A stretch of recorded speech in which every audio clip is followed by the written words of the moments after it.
So with that, that is the end of my presentation, and I am going to introduce Mohamed, who we are very pleased to have here today. And Ro is a community and corporate wellness program consultant. She has a background in health promotion, program design and implementation, and group facilitation, and community engagement. Ro provides strategic support to the corporate sector in planning and implementing employee wellness programs. She assists medical clinics in group visit design and obesity prevention, and she engages schools in comprehensive school health programs. Ro has earned an honors Bachelor of Science in Physiology and Anthropology from the University of Toronto, a Bachelor of Education in Health and Environmental Science from Ontario Institute for Studies in Education at University of Toronto, and we finally got her to the South when she got her Master's in Health Studies and Health Promotion from the University of Alabama. She is certified both in worksite wellness specialist and a certified worksite wellness program manager. Ro's skills incorporate individual behavior change, comprehensive program design, and building overall wellness cultures. She has worked at local and state levels and is adept at supporting businesses in their initial launch of worksite wellness programs, as well as strengthening existing programs. She addresses 7 high-impact areas in her work, including healthy eating, physical activity, illness prevention, breastfeeding support, tobacco cessation, drug-free workplaces, and stress reduction. We are so pleased to have Ro here to share her insights and information with all of our business leaders from Escambia and Santa Rosa County. So Ro, we are very happy to have you and we welcome you. Let's have a good Pensacola welcome for Ro Mohamed.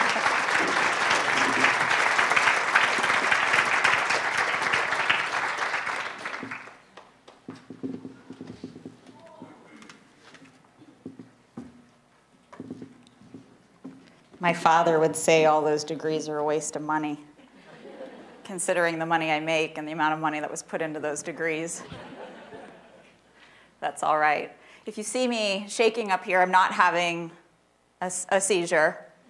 I'm chilled to the bone, absolutely freezing.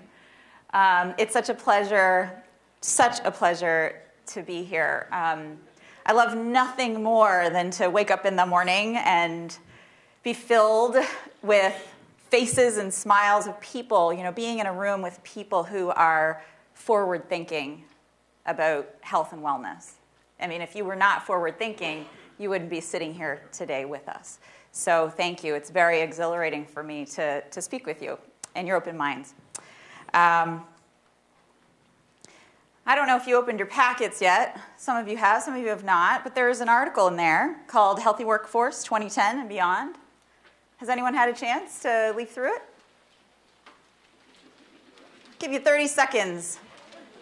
When I was a physics and chemistry teacher long time ago, I'd give them 30 seconds and I'd say, good scanning skill is looking at the graphs, looking at those pictures and pulling something meaningful from that. On the first page, there's a graph that's pretty meaningful to me. It's causes of death in the United States. Tobacco's the first one. And we hit tobacco pretty hard in our introduction, okay? That's huge. But look at what's right under it. What is it? Speak at me. Yell at me. Yes. Sitting is the new smoking. And whenever I go into a business and they're like, Ro, help us with the smokers and the da-da-da-da-da, I'm like, what about your sitters? We demonize smokers. We really shouldn't demonize anyone, but we do victim blame. But I encourage employers to look at the sitting going on because that fosters poor health just as much as a cigarette does. What else are you looking at? What's catching your eye in that article?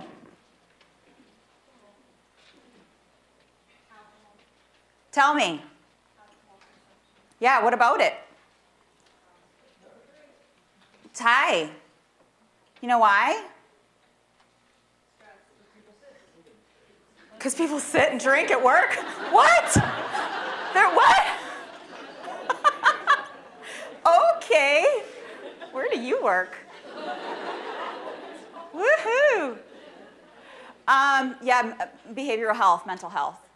And our lack of coping skills, our lack of focus on mental health and behavioral health, it's still stigmatized. I've worked with employees who are embarrassed to say that they have anxiety or they experience depressive symptoms. It's still something to be embarrassed about. That is a paradigm that needs to change. It's not okay, especially when it affects productivity. Anything else? Not to mention the other things that it affects, but. International ranking. Yes, share with me. Compared to all other Western countries, we have horrible rates of expenses for healthcare considering our outcomes. Yeah, you nailed it. For who we are and for what we purport, our outcomes are not that great compared to other developed nations who spend just about the same amount in healthcare, have the same resources, the same infrastructure. Okay? All right. Let's play a game. Am I turned on? Can I walk away? Okay. True or false? I've got a mouth. I don't even need a microphone. True or false? Most health conditions seen in the workplace are things that run in the family. Stand up if you think that that's false. This is my way of getting you to exercise so that you're not sitting there drinking. All right. Oops.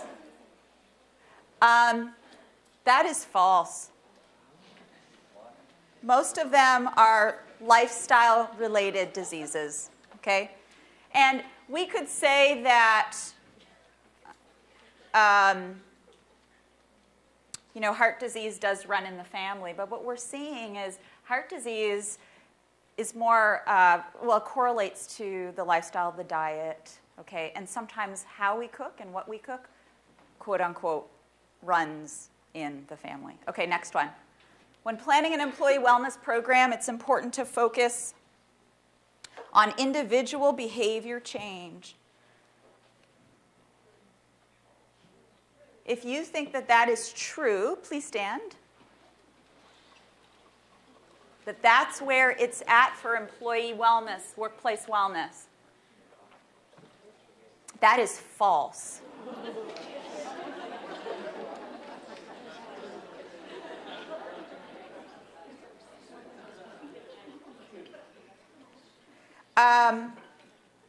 You'll hear me touch on this a lot throughout the presentation, but that's not what you want to do at all, actually. It is your job as an employer. How many employers do we have right now in the room interested in workplace wellness? I scanned this side of the room. I didn't get to that side of the room. Okay. It is your job to create environments, to create policies, procedures, and organizational culture and support that makes the healthy choice the easy choice for your employees. It is not your job to change their behavior. If it happens and it's sustained and sustainable, super. But it is not your job to do that. It is your job to set them up with a work environment such that they can make good choices. Okay? All right. I'm afraid to go to the next bullet. The inability of an employee to stop an unhealthy behavior is due to their lack of knowledge. Now just think about what I just said. That's false. What we're finding is, and my life yesterday was a perfect example of this, after about 11 hours in an airport, I was making really bad choices.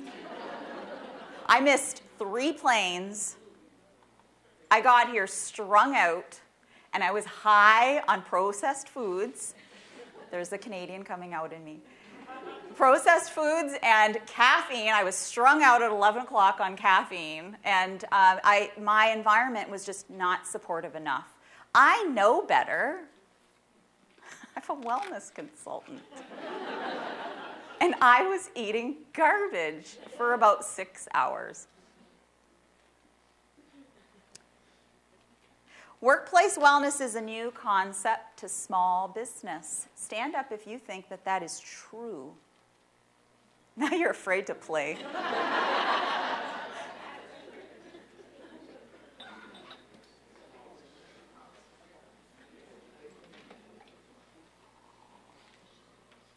Yeah, it's pretty new. Actually, it's new to everybody. Okay, particularly in the Southeast. The Northwest, they're on it. The West, period, on it. Northeast, they're there too. But the Southeast, it's relatively new to us. And for some people, wellness is a dirty word. Yeah. I'm trying to come up with another word for it when I go out there and I market myself, because you say wellness and people think you're automatically out there to get them.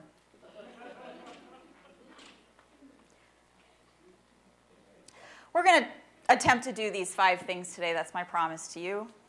If you could just go through them really quickly on your own.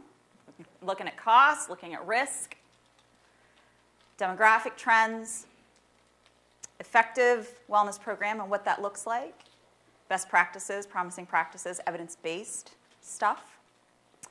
And that's about it. Okay. You okay with that? And if you are not happy with what I'm saying, tell me. If you disagree, tell me. I want to know your thoughts, okay? I don't want this to be unidirectional.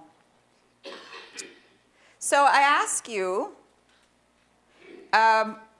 where will the city of Pensacola be with workplace wellness when I come back and visit you next year? What's your dream? I'm reading a book called Blue Zones, by the way. And I'm working with the city of Northport to get them to a point where, well, maybe they could be a blue zone, where I planted the seed at least. What's your dream? This is your home. This is your life. This is your web. This is your network. What's your dream for it? What do you want to see?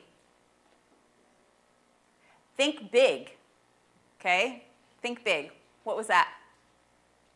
Sir? Yes? Doctor? Yeah, okay. A change in our culture, so as Nora said, that we accept the fact that we should be healthy. It's good to be healthy. It's okay to be healthy. It's okay to be active, to get out there and walk. Yes. Jog, whatever, play tennis. Yeah, use those sidewalks. And, you know, we have lots of good food here, different types of food. Yes. In moderation. Mm-hmm. Some of it. We have some really good food here, but it's not something you want to eat every day. You're touching on some big culture items there. Right, exactly. Yeah. It's the change of culture, and that's something that the health department definitely supports in Santa Rosa and Yes. Escambia County. Yeah. So that's what we want. That's what we'd like to see. That's a big dream. I love it. What else? In 1 year?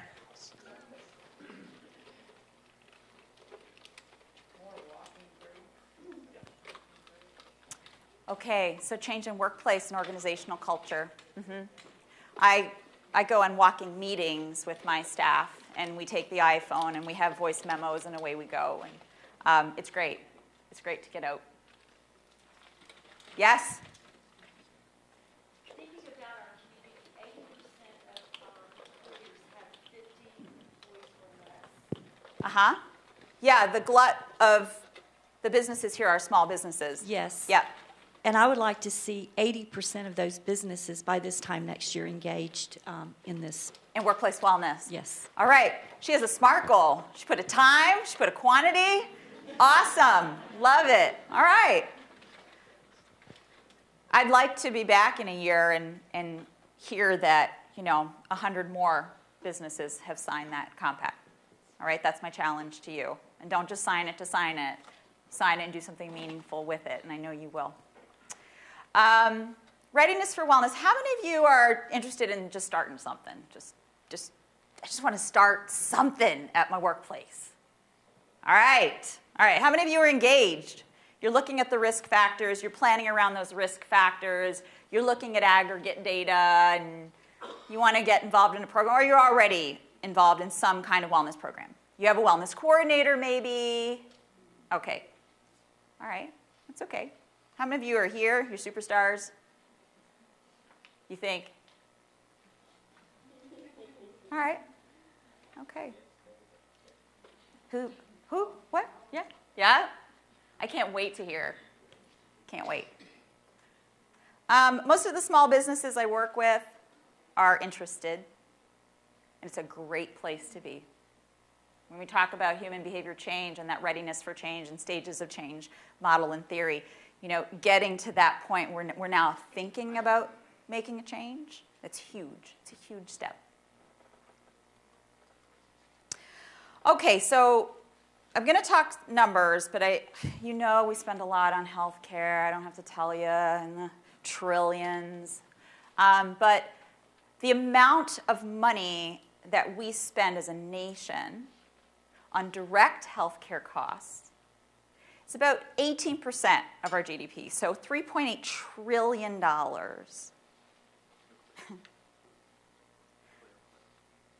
Digest that for a second. Of that 3.8, 3.04 trillion is spent just on chronic disease that's directly related to lifestyle. Not illness. Infectious disease, sorry. Lifestyle-related disease. Okay? And that's huge because that's where we together collectively can make an impact. Okay? You can directly affect this $3.04 trillion. And when you think about your power to reduce that number, that's pretty awesome. 2.27 trillion represents the fraction of that 3.04 that is caused by or is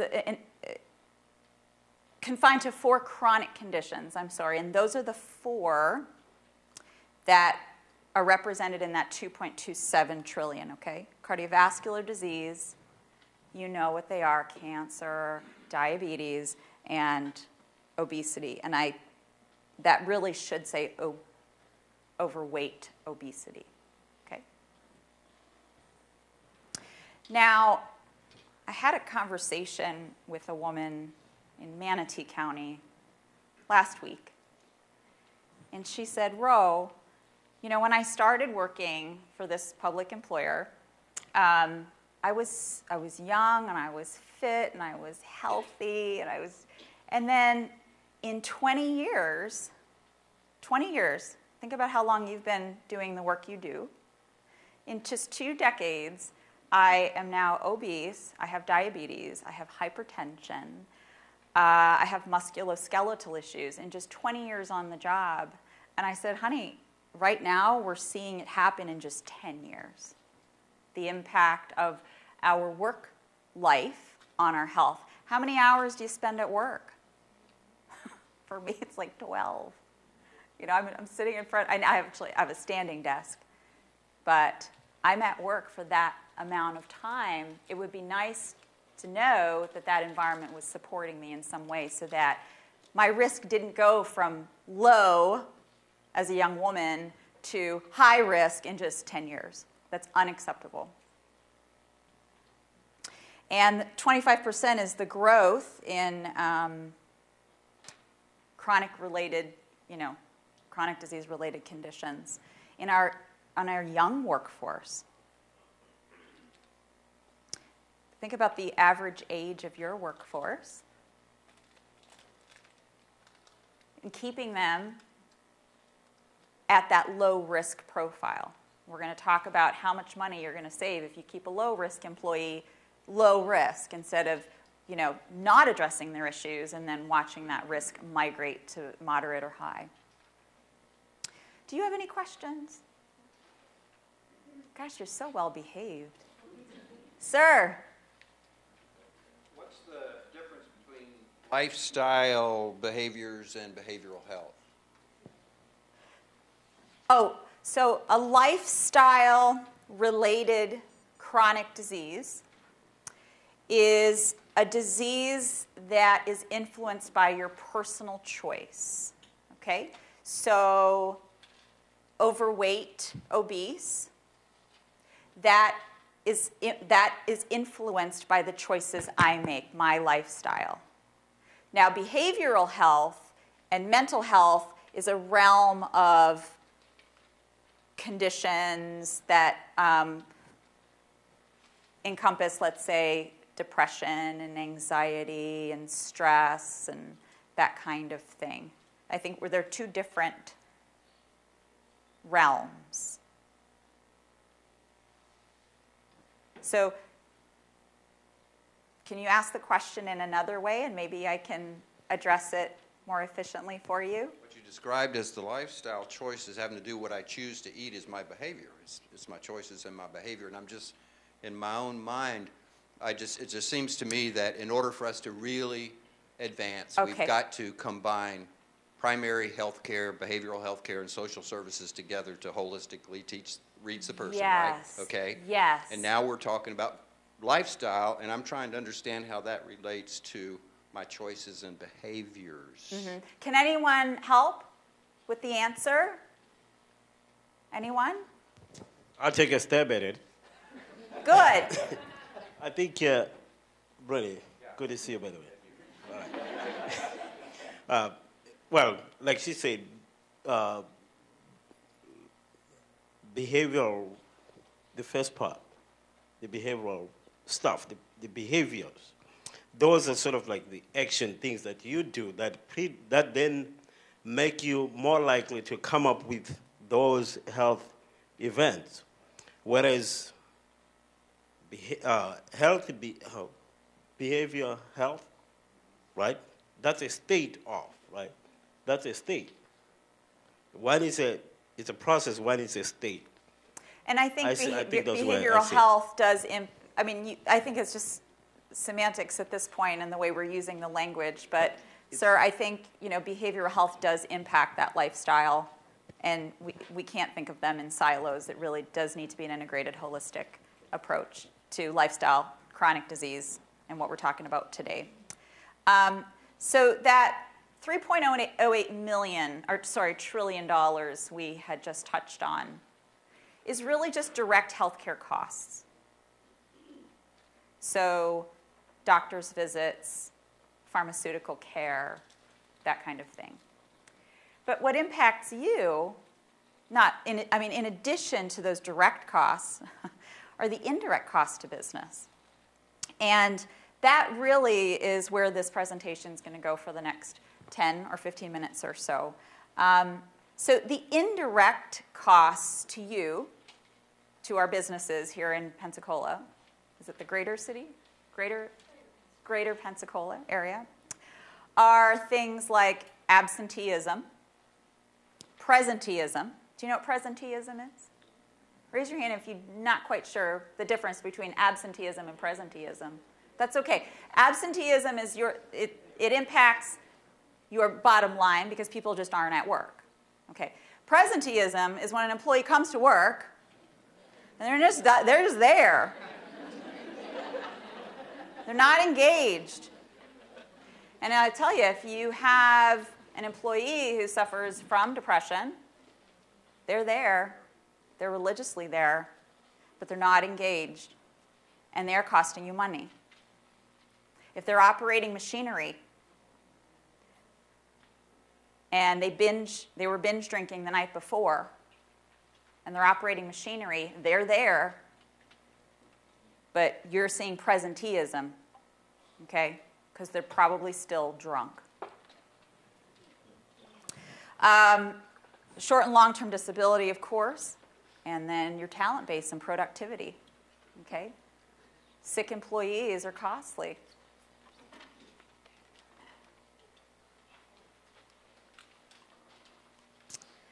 So the Integrated Benefits Institute, they're an entity in the US, and they are composed of really large employers, okay? Google, IKEA, all of these really large entities. And they pulled 2011 data, US Labor Bureau data. 2011 is the most recent I could find for you. And that data looked at 60,000 employers across the nation. And when they looked at the indirect costs to those 60,000 employers, that's the figure they came up with.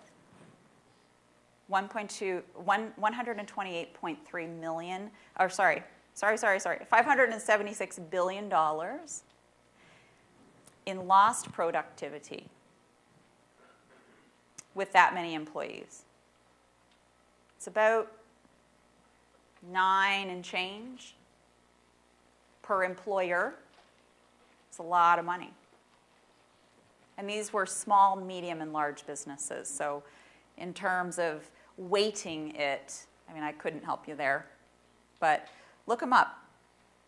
You can actually become a member of that institute.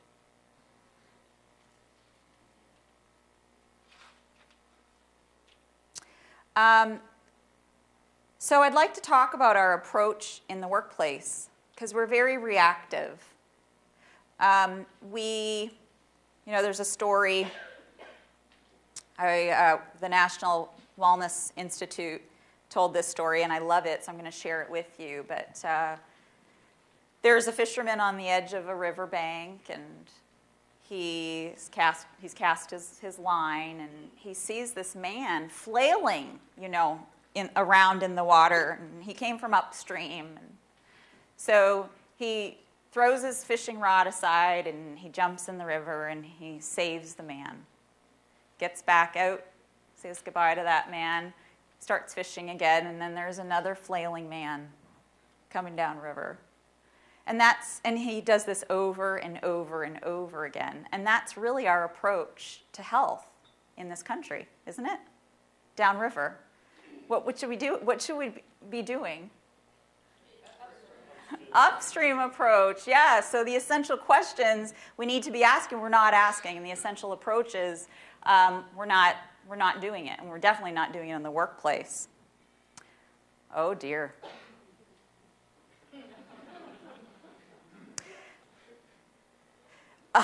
Downstream, yeah. We're going to talk about risk now. Why are you laughing? What's funny? Something look familiar? Don't tell me which one.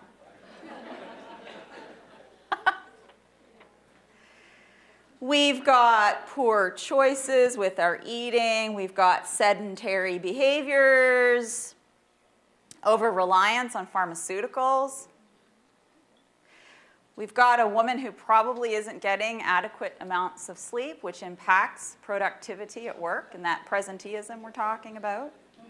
Smoking. We've got someone who can't step away from their desk to just take a 5-minute break. Sit for 60, move for 3. Should be a rule. Oh, we've got a real winner there. I don't know. He's got 5 or 6 beers there. Binge drinking. Yeah. So just some pictures to trigger some conversations. How many of you see a lack of sleep as an issue at work with your employees? Lack of sleep. Okay. All right. Poor food choices or non-supportive food environments. Vending machines that have basically children's party food. There's no grown-up food in the vending machines. Yeah, it's just slumber party food. Yeah. Yeah. Employees who just don't take a break. They don't take a lunch. They just work right through. They eat at their desks. Yeah. Okay. So these are risk profiles, risk behaviors that we are seeing in the workplace typically. Alcohol consumption, high blood pressure, BMI, and waist circumference. I work with employers and I encourage them to not just look at BMI, even though it is a good proxy, and we use it as an indicator. Also look at waist circumference because some people really do fall outside of, you know, those charts. Total cholesterol and high density lipoprotein ratios, physical activity, smoking, personal safety, and stress and anxiety. Anything we're missing there? You think should be considered risk? And there are several. These are just biggies. No? Okay. I asked that of a group once, and they said pregnancy.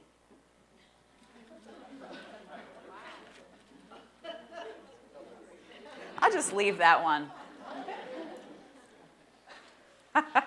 All right. Depression is very costly. Look at those those numbers.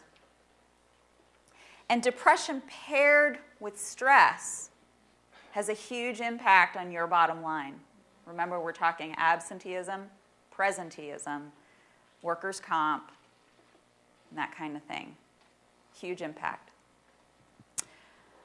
An employee with high blood sugar, and that probably should say diabetes, more costly. Overweight, obesity, 22% higher costs. Smoking, right there with overweight, obesity. They're kind of tandem, and they really do need to be addressed equally in a county, in a business, and high blood pressure, so 15%. This is the boring stuff. Mel, I have a question. Yes.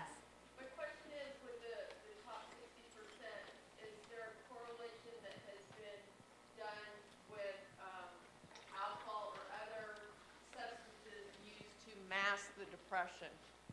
Because we know alcohol and other substances can correlate with depression.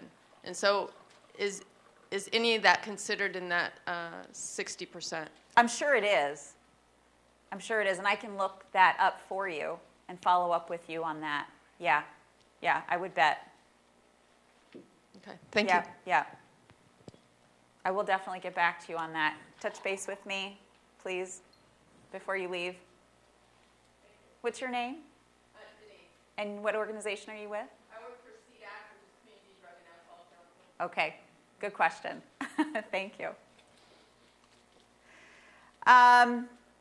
This is the breakdown, and this is from Health and Human Services and CDC. I pulled this from two sources. And this is 2010 data. So for every 100 employees, over 60% of them will be overweight, obese. 6 have diabetes, 12 with heart disease, 7 cancer, and you go all the way down. And the one number I question is the last one. And I put it there because I would like you to challenge that. I want you to challenge that, and I want you to be hyper aware that mental health, stress, and depression and anxiety are more prevalent than that. Okay. Yes, sir. The World Health Organization says that by 2020, the number 2 morbidity in the world is depression. So that has to be a much higher number. If by 2020 the number 2 morbidity is depression, that's got to be a way higher number. And I see that in my stats. That's like a ridiculously low number. Yeah. What do you think it should be? What's your estimate? 12 to 20%, Uh-huh. something like that. Maybe 12 to 15%, maybe. I was Something like guessing upwards of 30. that much. Yeah. Canada may be different than the South. It's the food difference or the weather. All right, so let's talk upstream. What can we do? Why wellness? I think we've answered that.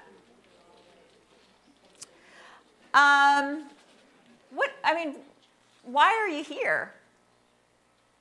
What are you hoping to get out of this? Why do you want to do wellness and work? No employer ever says to me, because I want to save money. And kudos to them. It's not about that, is it? At all. I mean, you can bring it down to a bottom line and a dollar amount. You can. But that's not where it's at. And I think it's great when employers don't say that. They talk about morale. They talk about retention.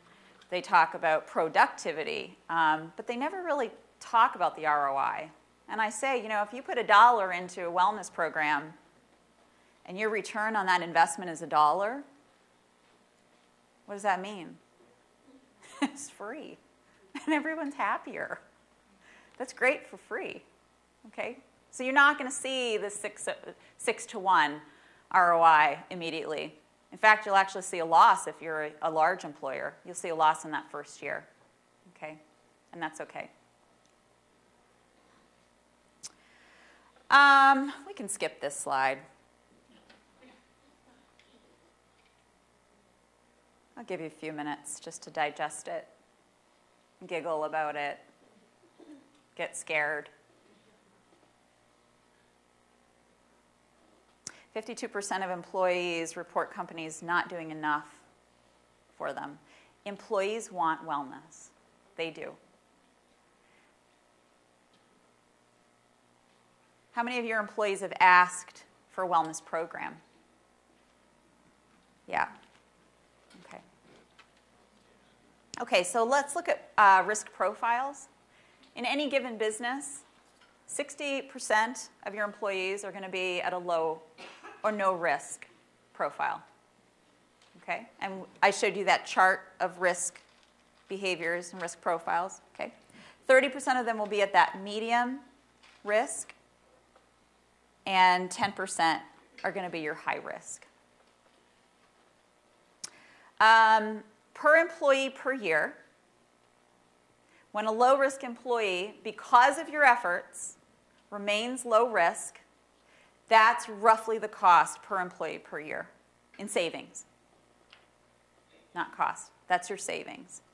Now, keeping a high-risk employee in a wellness program and reducing their risk to, let's say, medium. Very rarely do you go from high risk to low risk.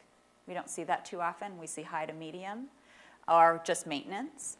That's a savings of about $153.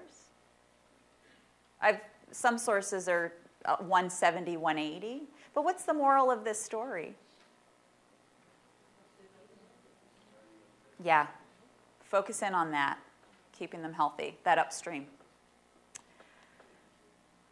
Here are some demographic trends for you to look at. And this is from Sherm and Schra. You familiar with them? Human resource? Yeah. This is, caregiving's a big one. Not just caregiving for a child, but caregiving for an aging parent. That has huge impact, and we're seeing increased caregiver responsibilities in the workplace. Of course, chronic health conditions and risk migration. Employees are getting savvy, and they're demanding a work-life fit. They're wanting to work remotely from home. They're wanting flex scheduling. They just know what they want. They want wellness. They want flexibility. We're seeing older workers in the workforce, baby boomers putting off retirement, mental health conditions. We're seeing an increased diversity in the workforce, a demand for environmental practices that are probably challenge employers. Anyone seen that? Sustainability, green business initiatives. That's a part of wellness too, okay? And readiness. So these are some demographic trends that I just wanted to touch on. Our workforce is changing, and we have to change with it. We have to be as savvy as our population.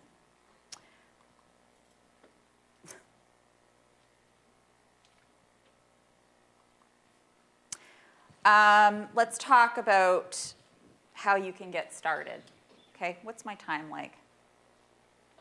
Oh boy, where's my time person? Okay. So an effective wellness program takes diverse needs and interests into account. It focuses on engagement as well as participation. What's the difference? Okay, we'll go there in the next slide. Think about it. It reduces barriers, promotes equity. Barriers and equity are huge in the workplace. Supported by upper management. Leaders need to walk their talk. You can't expect your employees to do it if you're not doing it. You're not leading by way of example. And I'm not saying you have to run a marathon. In fact, that's an equity issue. Okay? But you do have to support it overtly. It targets risk factors, focuses on culture, and focuses on policy, organizational, and environmental change. And those 7 high-impact areas that we touched on earlier. So issues of diversity, you got to cater to different age ranges. Okay? A 65-year-old woman is really not going to want to do P90X.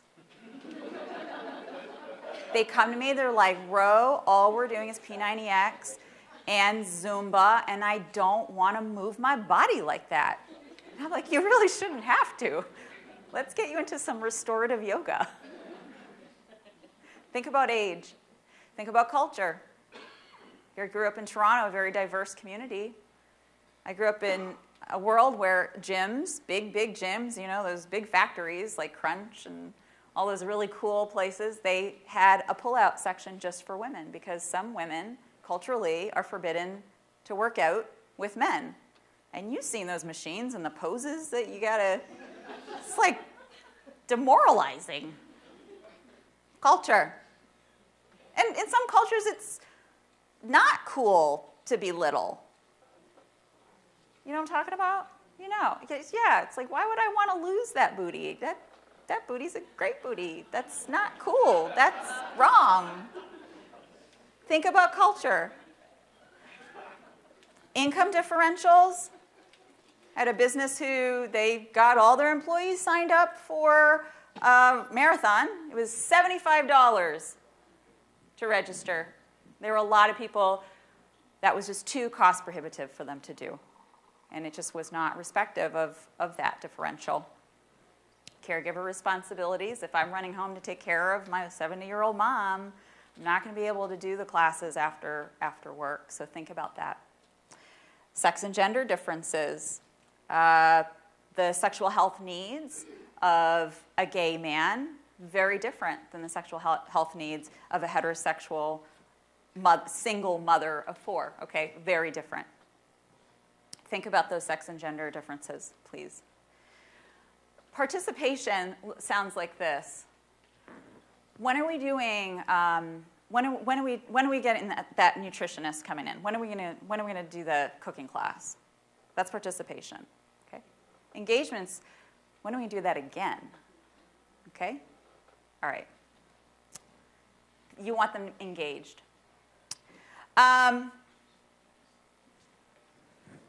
These are just my cautions, okay? Nutritional recommendations. I was working in a business and the CEO got up and said, you know, you all need to be eating the whole, fresh, organic, fresh out of the ground foods. Well, you know, frozen's just as good. You can't deliver an elitist message to your employees because frozen is just as nutritious. canned, if it's not in syrup and it's not in high sodiums, that's okay too. So you've got to cater to all sorts. Access to facilities, how much they pay, who gets access, what time those facilities are available. That's an equity issue. Alternatives. So if I can't do P90X, are you offering me something else that I can do? Okay, and have those alternatives available always. Class schedules, and that kind of thing. Any questions? Other barriers or equity issues that you faced? Yes, yes, which goes along with all sorts, exactly. Thank you for that. Get the family involved. I was working with an AHEC group, and I said, you know, they couldn't meet their numbers. You know, they needed like 12 or 13, and I said, well, what about their spouses? Chances are their spouses are also smokers. Invite them too. Invite their children, because the social and familial supports, those peer groups, are so essential to successful cessation and quitting. Okay, get the family involved. These are the 7 high-impact areas that I recommend you cater to when you design your health and wellness programs for your employees.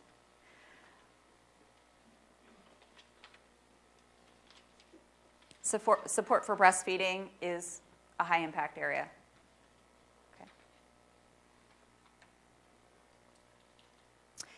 These are just samples of plans that certain businesses of mine have written, and I work with businesses in Sarasota County, and we have a tiered designation program. And in order to be a platinum business, they have to do all 7. They have to satisfy all 7 of those targets in order to be a platinum business.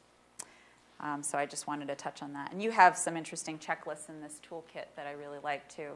So you can leaf through that. Just some case studies. This is a business of 25 employees. 10 minutes. Do I? Okay. This business connected their employees to local farms. They had meetings, they had staff meetings in a farm. And then they had a farm passport. And we made up a passport of all of our farms across the region, and then their employees were challenged to visit a farm once a month, and they got a stamp for that. And that was connecting people to their local food systems.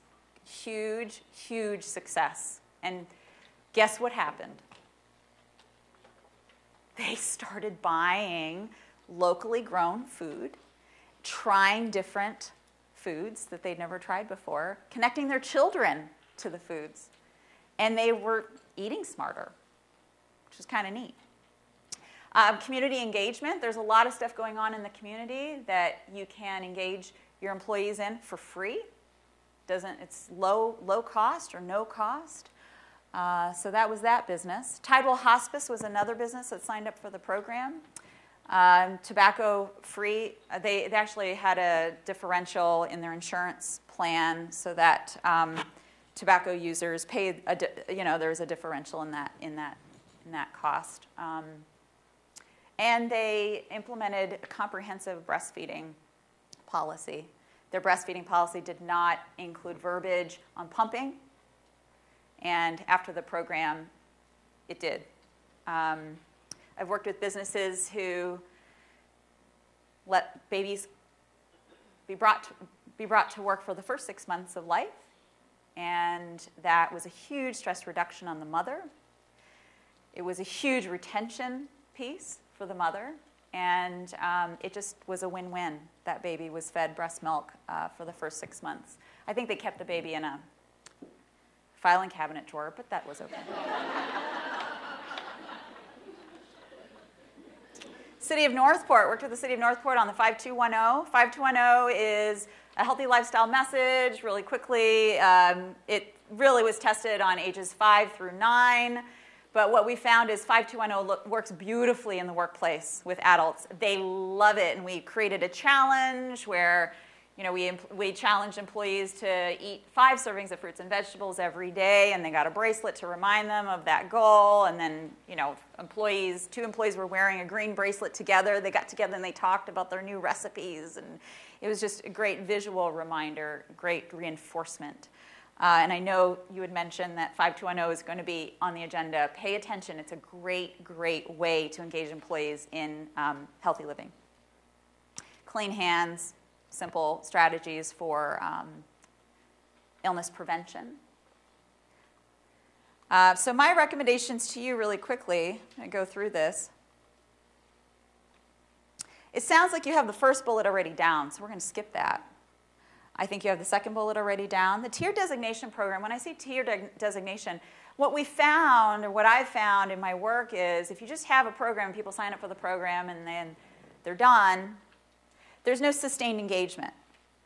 And if you have a tier designation program, starting with bronze, silver, gold, we took it all the way to platinum, then a business can get a designation right off the bat and then work, sustained engagement, working to the next level, taking baby steps, feeling successful, feeling recognized, feeling legitimized, and it's a win-win.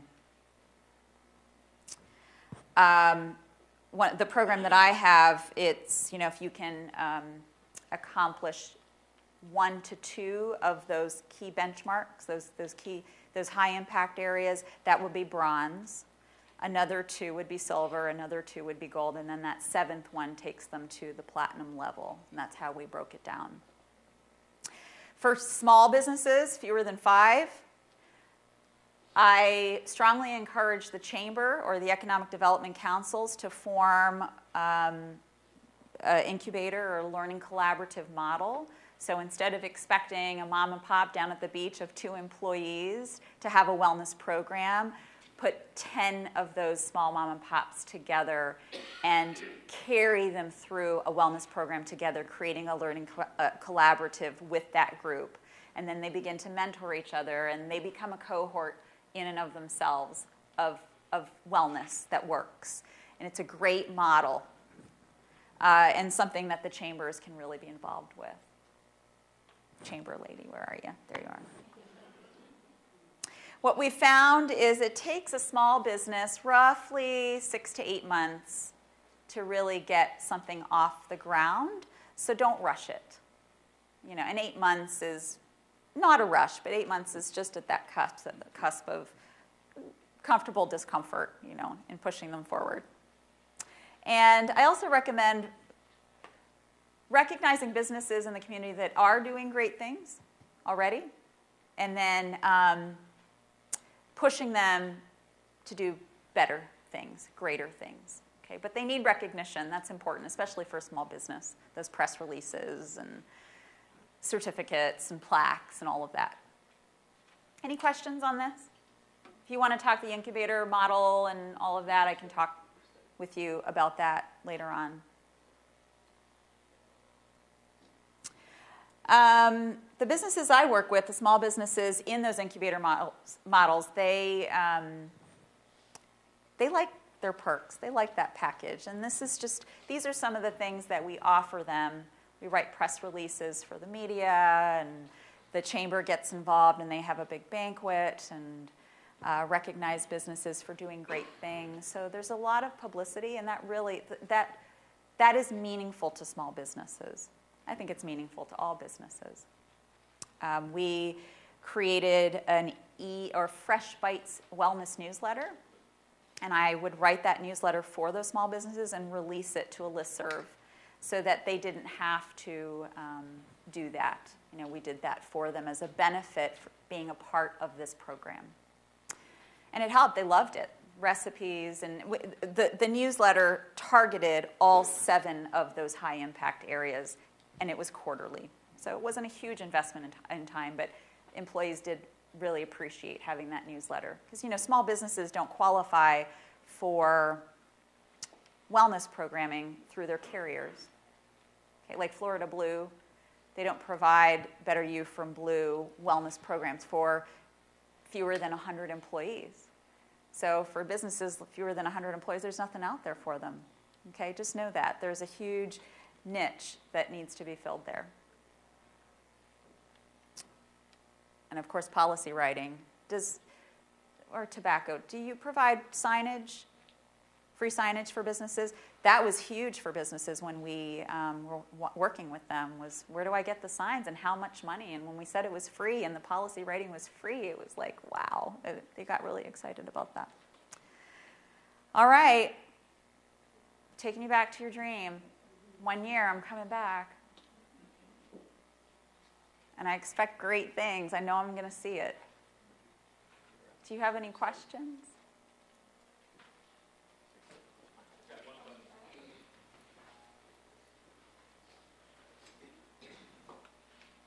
I think through your presentation, we talked about mental health kind of all the way through. Yes. And I think it's easy to look and say it's about healthy eating and it's about exercise. I know those can have an impact on mental health. But what are you suggesting employers should do about mental health beyond healthy eating and exercise? I can speak from the experiences I've had just with businesses that I'm working with right now. Stress is a huge piece, and I'm working with a school district right now and their principals on mindfulness-based relaxation and stress reduction. And we have a beautiful resource in Sarasota. It's called the Mindfulness Institute. And I work with Nancy Som out there, and we are bringing classes to leaders within the school district in hopes that we're going to take them through this program in hopes that that will trickle down to teachers. But the Mindfulness Institute, they go as far as working with children and teachers on mindfulness. So I think that's a strategy. I think that employers could do a glut of good, impressing upon employees to take their breaks, to step away from that work, to step away from that screen. I work with an automobile dealership, 12 dealerships across a certain region, and they incentivized not taking breaks. Time is money, right? So their mechanics never took a break. Their salespeople never took a break. And you know, when I come in and I do a gap analysis and I do an environmental scan and a policy scan, that was just flagrant, and their stress levels were high. And when you looked at their pharma profiles, it was screaming. So I think just simple policies like break time, lunch time, walking away, and then building skills within the employees to deal with stress, to deal with how we communicate, to deal with, you know, how to deal with the home life and all of that. You know, it's the coping mechanisms and those skills that I find are lacking. And EAP, if you are a large employee, EAP is so underutilized in the business world. Employees believe that it's not confidential. And I worked with the health department in Sarasota County to get our mid-management, our senior leadership team, trained in EAP and its resources so that they could then share that with our employees. Not utilized as much as it could be, and it's a fabulous, fabulous benefit and resource. So I could go on and on and on and on about that. I believe in it. It's all good stuff. Any other?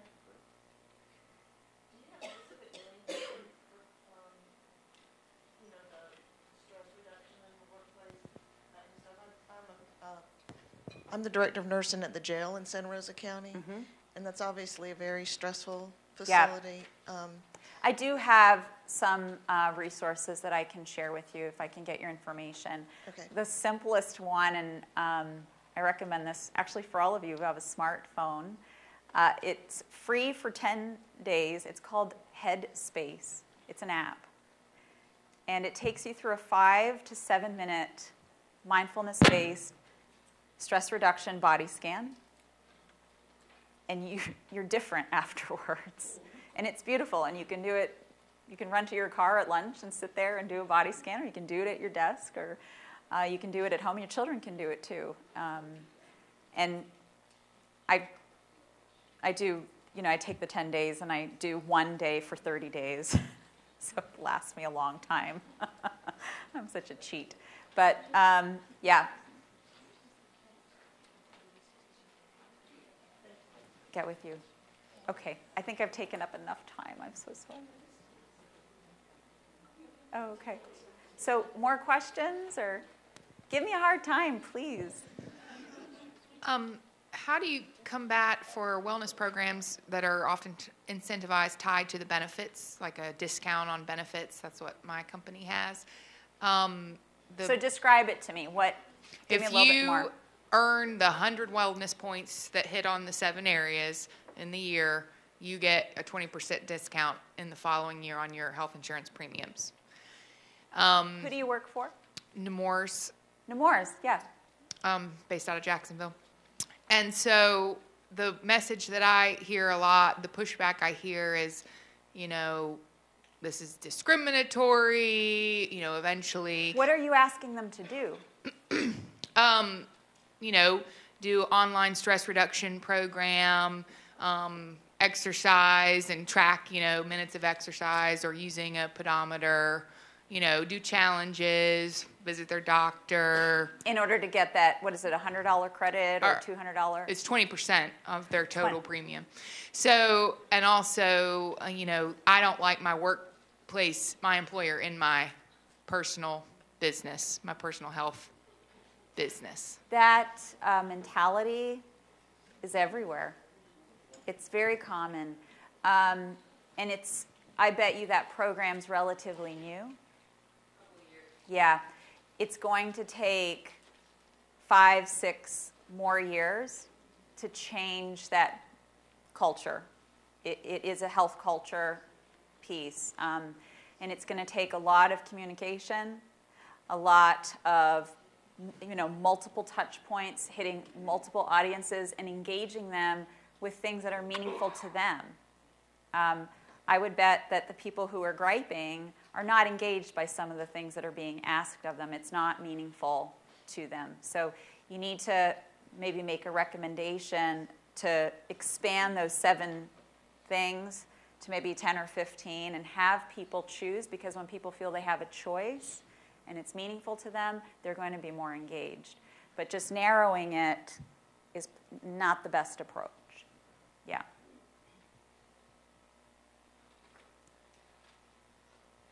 Okay. Well, this has been a pleasure, and I'll be hanging out with you guys for a little bit longer. So I look forward to interfacing with you some more. Thank you so much.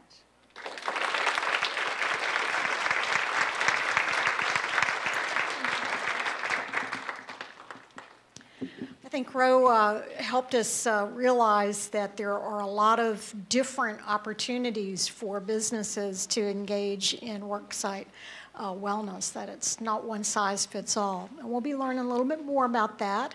But right now we're going to take a break, about 15 minutes, and so we will bring you back in just a little bit. And maybe we can warm it up in here because it is freezing.